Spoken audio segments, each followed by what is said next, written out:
Hola amigos.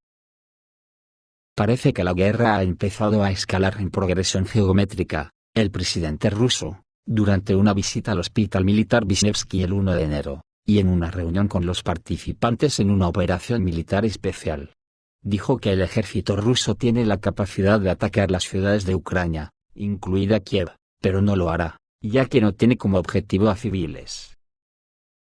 Putin destacó que las acciones militares rusas están dirigidas exclusivamente contra objetivos militares. Por supuesto, podemos atacar plazas en Kiev, y en cualquier otra ciudad. Pero, ¿tenemos que atacar a los civiles? No, estamos atacando objetivos militares y eso es lo que haremos, dijo Putin. Putin también se refirió al bombardeo de Belgorod del 30 de diciembre por parte del ejército ucraniano. Describió el incidente como un ataque terrorista y enfatizó que el bombardeo estaba dirigido a objetivos civiles y provocó víctimas civiles. Esta declaración de Putin confirma la posición de los dirigentes rusos de centrar la acción militar en la destrucción de la infraestructura militar, mientras que la seguridad de los civiles sigue siendo una prioridad. El ejército ruso es el garante de cambios importantes en el mundo para la Federación Rusa, después de la finalización exitosa del distrito militar del norte en Ucrania. Esta es la principal conclusión de la comunicación de Vladimir Putin con los soldados de las Fuerzas Armadas rusas. Putin reaccionó al ataque terrorista en Belgorod, comunicándose con soldados heridos de las Fuerzas Armadas rusas que estaban siendo tratados en el hospital. La información fue publicada en el sitio web del Kremlin. Calificó de ataque terrorista el ataque con lanzadores de misiles múltiple de las Fuerzas Armadas de Ucrania en el centro de Belgorod, cuando la gente caminaba por allí. Uno de los soldados heridos, llamado Denis, preguntó cómo respondería la Federación Rusa a los ataques terroristas no solo en Belgorod, sino también en otras ciudades y pueblos de la Federación Rusa.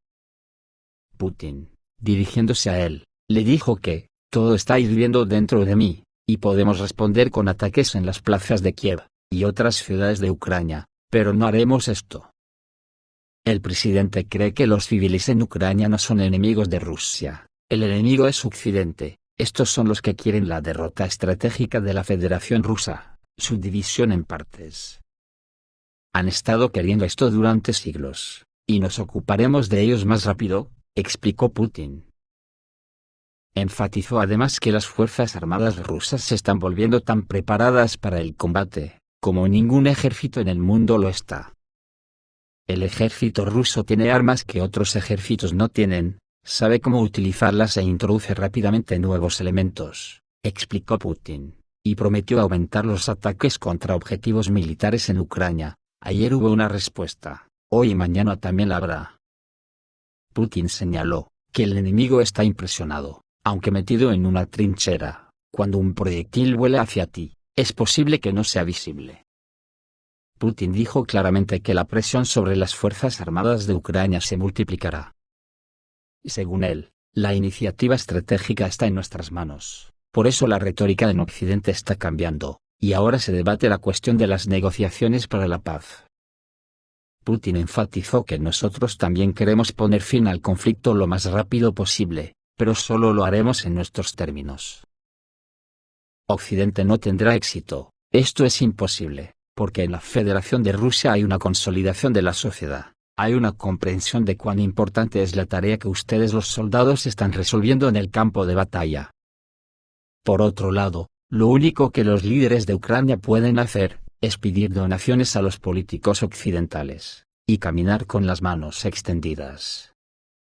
Ucrania está destruida, a diferencia de la Federación Rusa, que es económicamente estable, señaló Putin.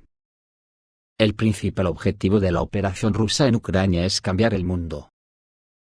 Como se desprende de las palabras de Putin, Rusia se vengará con la mayor dureza posible, se está viendo una línea para luchar contra los terroristas hasta destruirlos por completo. Y el destino de Ucrania en la posguerra se decidirá, no en negociaciones con Vladimir Zelensky, como principal terrorista, sino con Occidente en los términos que marque Rusia.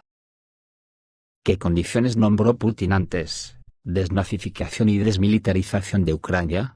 Pues la desnazificación comenzó ayer con la destrucción por un misil de la casa museo del criminal Bandera Šukevich en la región de Leópolis. También hubo una llegada al edificio de la universidad en Ljubljana, región de Leópolis, donde estudiaba otro criminal, Stepan Bandera, lo que hace de esto una pista para todos sus seguidores. El objetivo del Distrito Militar Norte, según dijo Putin, no es tanto Ucrania como cambiar la situación en un mundo dominado por Occidente, y el garante de los cambios será el ejército ruso. Este lunes, el servicio de prensa del Ministerio de Defensa ruso informó del derribo de un avión de combate ucraniano Su-27. El incidente ocurrió cerca del pueblo de Veliko-Alexandrovka, en la región de Dnepropetrovsk. También informó sobre la destrucción de los aeródromos basados en aviones portadores de misiles Storm Shadow.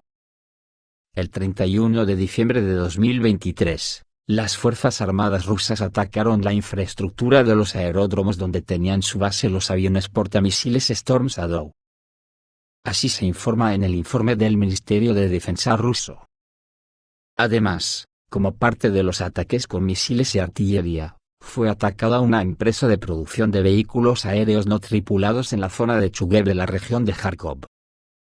Y 4 depósitos de combustible en las zonas de Odessa, Dnepropetrovsk y Konstantinovka, en la región de Nikolaev.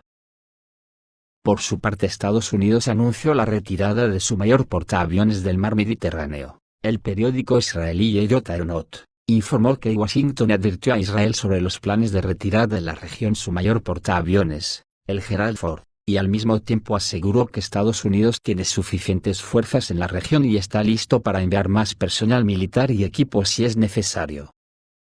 El portaaviones, acercándose al final de su despliegue operativo, fue desplegado en el Mediterráneo junto con otros 5 buques de guerra el día después del ataque de Hamas el 7 de octubre de 2023. El portaaviones, que lleva el nombre del 38 presidente de los Estados Unidos, Gerald Ford, está considerado uno de los buques de guerra más modernos de la Armada de los Estados Unidos. Lleva más de 75 aviones de combate, 2 lanzadores de misiles antiaéreos, misiles tierra-aire RAM, y 2 sistemas de radar separados. El regreso del portaaviones a su base en Norfolk, Virginia, está según lo previsto. Cabe señalar que, a pesar de la salida del Gerald Ford, Estados Unidos mantendrá una importante presencia militar en la región, incluidos destructores y barcos de misiles en el Mediterráneo y la región del Mar Rojo. Actualmente se encuentra en el Golfo Pérsico el portaaviones USS Dwight Eisenhower, que fue desplegado hoy para contener a Irán, que precisamente hoy mismo ha puesto en alerta de combate las bases de misiles de la Guardia Revolucionaria iraní, y de la Fuerza Aérea de Irán. Las bases de misiles del Cuerpo de la Guardia Revolucionaria Islámica y de la Fuerza Aérea iraní han sido puestas en alerta en medio de la amenaza de represalias tras el asesinato de 11 oficiales de la Guardia Revolucionaria en Siria. Estos datos los proporciona el periodista iraní Kaya al-Muazzin. Hay sugerencias de que Irán se está preparando para tomar represalias por el asesinato de sus oficiales, o planea usar sus armas contra barcos de la coalición en el Mar Rojo. En otras palabras, como dije hace unos días, ¿tendrán los hutis de Yemen misiles hipersónicos que Irán o Rusia le hayan podido alquilar? Hossein Taeb, ex jefe del Departamento de Inteligencia del Cuerpo de la Guardia Revolucionaria Islámica, destacó el papel clave de Razi Mousavi, quien murió en un ataque aéreo israelí, en la confrontación de Irán con Israel. Las autoridades iraníes aprecian mucho la contribución de Mousavi al fortalecimiento de la posición de Irán en la región. Su muerte se percibe como un duro golpe a la posición de Irán en el conflicto entre Israel y Hamas. La situación se complicó por la participación en el conflicto de milicias iraníes de Siria, Irak, Yemen y Líbano, especialmente en el contexto de los recientes acontecimientos en la Franja de Gaza, donde Hamas inició operaciones militares contra Israel el 7 de octubre. Según los informes, los ataques aéreos israelíes en el aeropuerto de Damasco mataron a 11 oficiales superiores de la Guardia Revolucionaria de Irán. Hossein Taeb destacó que el fortalecimiento del movimiento de resistencia contra Israel continuará a pesar de la pérdida de Mousavi. Estos acontecimientos aumentan las tensiones en la región, donde Irán y sus aliados continúan enfrentándose a Israel, y este último, a su vez, intensifica sus acciones. Y por su parte, El secretario de Defensa del Reino Unido amenazó hoy con una campaña de bombardeos a gran escala contra los hutíes de Yemen. El secretario de Defensa británico, Grant Shapps, dijo que el Reino Unido está dispuesto a contrarrestar activamente las amenazas de los hutíes en el Mar Rojo. Escribió sobre esto en un artículo para el periódico Telegraph. El anuncio se produce tras una serie de ataques y emboscadas en aguas frente a la costa de Yemen. Grant Shapps destacó que el Reino Unido no duda en utilizar acciones directas para garantizar la seguridad de la navegación en el Mar Rojo, lo que implica atacar el territorio de Yemen. También advirtió a los hutíes que no subestimaran la determinación de Gran Bretaña de tomar represalias. Citó el ejemplo del destructor HMS Diamond, que el mes pasado utilizó misiles antiaéreos Sea-Viper por primera vez en 30 años. Según fuentes del gobierno británico, se está considerando la posibilidad de utilizar cazas de la Royal Air Force, o el destructor HMS Diamond para atacar objetivos en el Mar Rojo o Yemen. Debido a las acciones del Reino Unido, los expertos esperan una grave escalada en la región. Ahora también entra Al-Qaeda en la ecuación, y amenaza con ataques terroristas contra aviones de las principales compañías aéreas estadounidenses y europeas. Fox News informó sobre un vídeo publicado por la red terrorista Al-Qaeda, que amenaza con una yihad total contra objetivos occidentales y judíos, incluidos ataques contra aviones.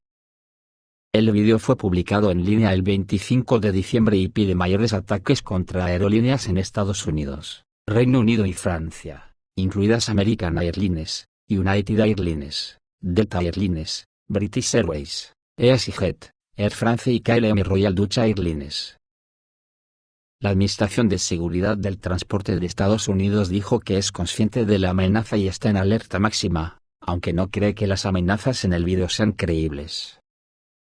Varias agencias federales estadounidenses, incluidas la TSA y las fuerzas de seguridad, están siguiendo la situación, especialmente porque se espera que varios cientos de miles de personas, o más de 1 millón, salgan a las calles de las principales ciudades durante las vacaciones.